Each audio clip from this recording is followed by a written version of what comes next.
جب انقلاب لانے میں اسلحے ناکام ہو جاتے ہیں تو تحریر و تقریر کے ذریعے بڑے بڑے انقلاب آتے ہیں۔ کسی بھی ملک اور سماج کی بڑی طاقت اس کا ادب ہے۔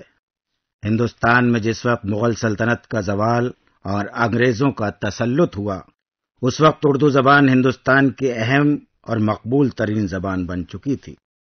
انگریزوں کی غلامی سے نجات حاصل کرنے اور اہل ہند کے دلوں میں جوش اور ولولہ پیدا کرنے کے لیے اسی زبان کا سہارا لیا گیا۔ اردو شاعری اور نثر کے علاوہ اردو اخبارات نے آزادی کی تحریک میں ابتدا ہی سے اہم کردار ادا کیا۔ اس زبان نے 18ویں صدی میں غیرت دلا کر ہندوستانیوں کو بیدار کیا، 19ویں صدی میں حوصلہ بخشا اور 20ویں صدی میں غلامی سے نجات دلائی۔ میر کے یہاں بھی یہ درد اشعار میں نظر آتا ہے، یہ عیش گہ نہیں ہے، یہاں رنگ اور کچھ ہے، ہر گل ہے اس چمن میں ساغر بھرا لہو کا، اب خرابہ ہوا جہان آباد، ورنہ ہر ایک قدم پہ یہاں گھر تھا۔ اس عہد کے سبھی شعراء کو غلامی کا احساس ہو گیا تھا اور وہ گھٹن محسوس کرنے لگے تھے۔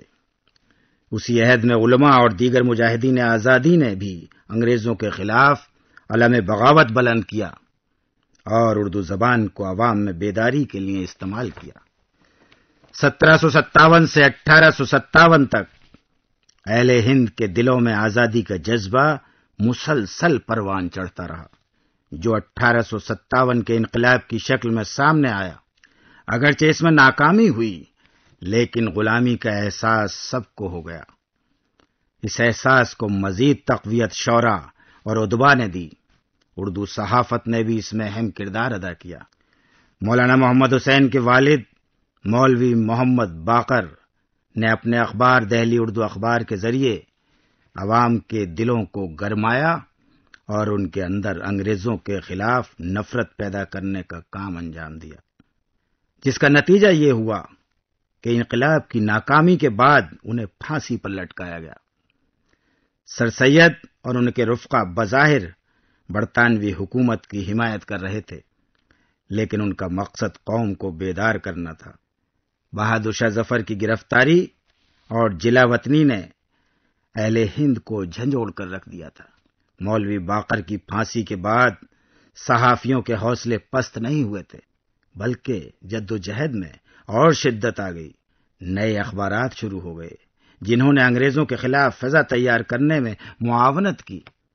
مولوی جمیل الدین کے صادق الاخبار، حسرت موہانی کے اردو معلّہ، مولانا ابوالکلام آزاد کے الہلال اور البلاغ کے علاوہ ظفر علی خاں کے زمیندار اور محمد علی جوہر کے ہمدرد نے بھی تحریک آزادی میں اہم کردار ادا کیا۔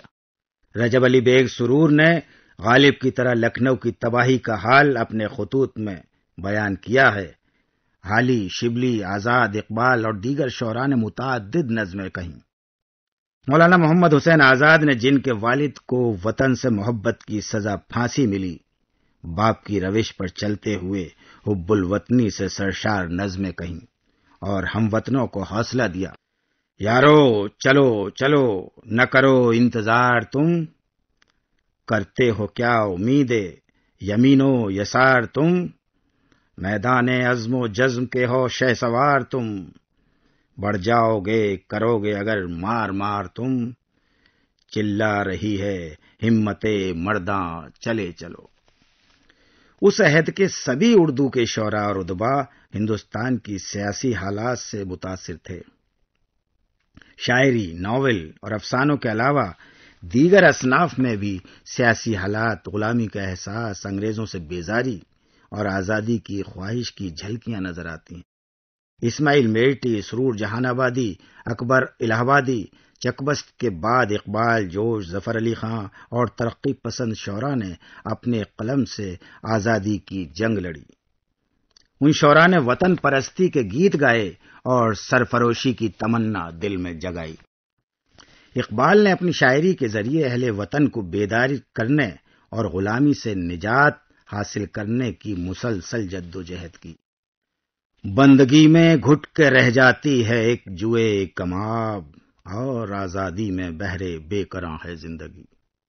یورپ کی غلامی پہ رضامند ہوا تو، مجھ کو تو گلہ تجھ سے ہے، یورپ سے نہیں ہے۔ رلاتا ہے تیرا نظارہ اے ہندوستان مجھ کو، کہ عبرت خیز ہے تیرا فسانہ سب فسانوں میں۔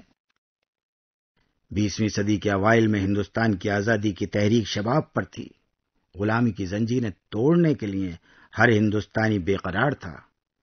ہر طبقے اور پیشے کے افراد اپنے اپنے انداز سے تحریک آزادی میں شریک ہو رہے تھے۔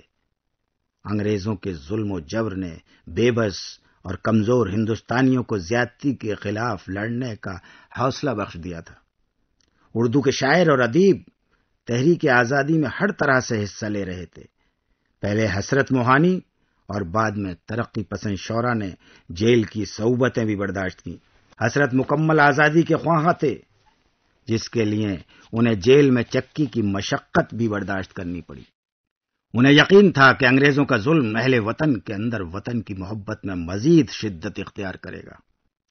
یہی آواز شاعر انقلاب جوش ملیح آبادی کی تھی۔ غلامی سے بیزاری اور آزادی کی خواہش کا اظہار انہوں نے اپنے مخصوص انداز میں کیا۔ سنو اے ساکنان خاک پستی، ندا کیا آ رہی ہے آسماں سے، کہ آزادی کا ایک لمحہ ہے بہتر غلامی کی حیات جاویداں سے۔ اس عہد کے رومانی شعراء ہوں یا صرف غزل گو، سب کے یہاں آزادی کی خواہش اور غلامی سے بیزاری کا احساس نظر آتا ہے۔ اسی عہد میں ترقی پسند تحریک کی ابتدا ہوئی، جن کا مقصد ہی ملک میں ناانصافی کے خلاف آواز اٹھانا تھا۔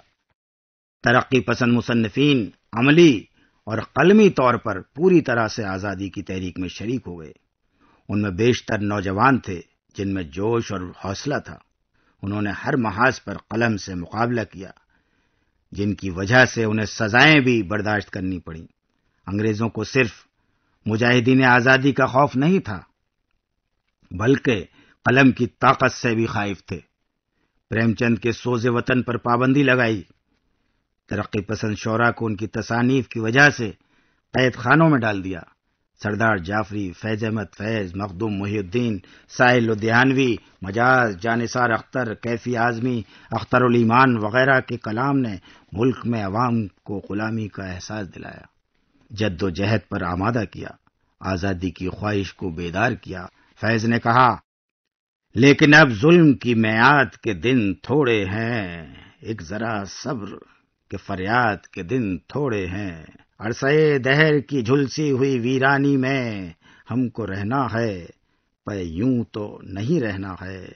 اجنبی ہاتھوں کا بے نام گرا بار ستم، آج سہنا ہے ہمیشہ تو نہیں سہنا ہے۔ جلد یہ ستوت اسباب بھی اٹھ جائے گی، یہ گراں باری آداب بھی اٹھ جائے گی، خواہ زنجیر چھنکتی ہی رہے۔ سردار جعفری نوجوانوں کو للکارتے ہیں، اٹھو ہند کے باغبانوں اٹھو، اٹھو انقلابی جوانوں اٹھو، اٹھو کھل گیا پرچم انقلاب، نکلتا ہے جس طرح سے آفتاب، غلامی کی زنجیر کو توڑ دو، زمانے کی رفتار کو موڑ دو۔ مخدوم کو یقین تھا زمین پاک اب ناپاکیوں کو ڈھو نہیں سکتی، وطن کی شمع آزادی کبھی گل ہو نہیں سکتی۔ جانثار اختر نے غلامی کے احساس کا اظہار ان الفاظ میں کیا، ظلمت میں غلامی کی آخر یوں گھٹ کے رہیں گے ہم کب تک، یہ ظلم کہاں تک جھیلیں گے، یہ جب سہیں گے ہم کب تک۔ آزادی کی تحریک میں بسمل کا یہ شعر زبان زد خاص و عام تھا۔ سرفروشی کی تمنا اب ہمارے دل میں ہے، دیکھنا ہے زور کتنا بازوئے قاتل میں ہے۔ ہندوستان کی آزادی کی تحریک میں اردو زبان کی ہر صنف نے اہم کردار ادا کیا۔ شاعری کے علاوہ ناول اور افسانے بھی لکھے گئے، ڈراموں کے ذریعے بھی اپنی بات کہی گئی، مضامین اور خطوط کے ذریعے بھی اپنے احساسات کا اظہار کیا گیا۔ بلا شبہ ہندوستان کی تحریک آزادی میں اردو زبان کی خدمات کو کسی طرح نظر انداز نہیں کیا جا سکتا۔